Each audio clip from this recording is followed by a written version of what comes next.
TikToker মমিনের হাত ধরে পালিয়েছিল শুভা। আমি ভালো আছি। টিকটকার মমিনের ফোন নম্বরের সূত্র ধরেই তথ্য প্রযুক্তির মাধ্যমে উদ্ধার করা হয় মেয়েটিকে। শুভার ভাষ্যমতে বাসায় ভালো না লাগায় মমিনের হাত ধরে পালিয়েছে সে। বলো হাইসা লাভ নাই তো, বলো বলো বাবার সঙ্গে কথা হয়েছে না? সকালে কথা হয়েছে? তুমি বাবার সাথে কাছে যাবে না? বাবার কাছে যাবে না? বলো যাবো। উদ্ধার হয়েছে আরাব ইসলাম শুভা। অনেক জল্পনা কল্পনার পর উদ্ধার হলো মেয়েটি। নিখোঁজ হয়নি 11 বছরের আরাব ইসলাম শুভা। প্রেমিকের হাত ধরে পালিয়েছে সামাজিক যোগাযোগ মাধ্যমে ভাইরাল হওয়া এই মেয়েটি। রাজধানীর মোহাম্মদপুর এলাকায় রাস্তা পার হতে গিয়ে নিখোঁজ হয় 11 বছরের আরাব ইসলাম শুভা।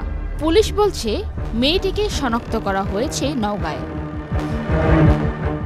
এর আগে ফুসফুসে ক্যান্সারে আক্রান্ত মায়ের চিকিৎসার জন্য 2 মাস আগে বরিশাল থেকে ঢাকা এসেছিল শুভা। পুলিশ বলছে সিসি ক্যামেরার ফুটেজে দেখা গেছে 20 বছরের একজন ছেলের হাত ধরে চলে যায় শুভা। ওই ছেলের মোবাইল নম্বরের সূত্র ধরে তথ্য প্রযুক্তির মাধ্যমে মেয়েটিকে উদ্ধারের চেষ্টা চলছে। জানা গেছে 2 ফেব্রুয়ারি রোববার সন্ধ্যা 6টার দিকে বয়সে ছোট ফুফাতো ভাইয়ের সঙ্গে বাসা থেকে বের হয় শুভা। এরপর রাস্তা পার হতে গিয়ে নিখোঁজ হয় সে। শুভা বরিশালের একটি বিদ্যালয়ের 6ষ্ঠ শ্রেণীর শিক্ষার্থী। ওই এলাকার সিসি ক্যামেরার ফুটেজে দেখা গেছে মোহাম্মদপুরের টোকি স্কয়ারের সামনে শুভাকে দেখা গেছে। তবে সেখানে শুভার ফুফাতো ভাই ছাড়া আরেকজনও ছিল। তার সঙ্গে শুভাকে হাঁটতেও দেখা গেছে।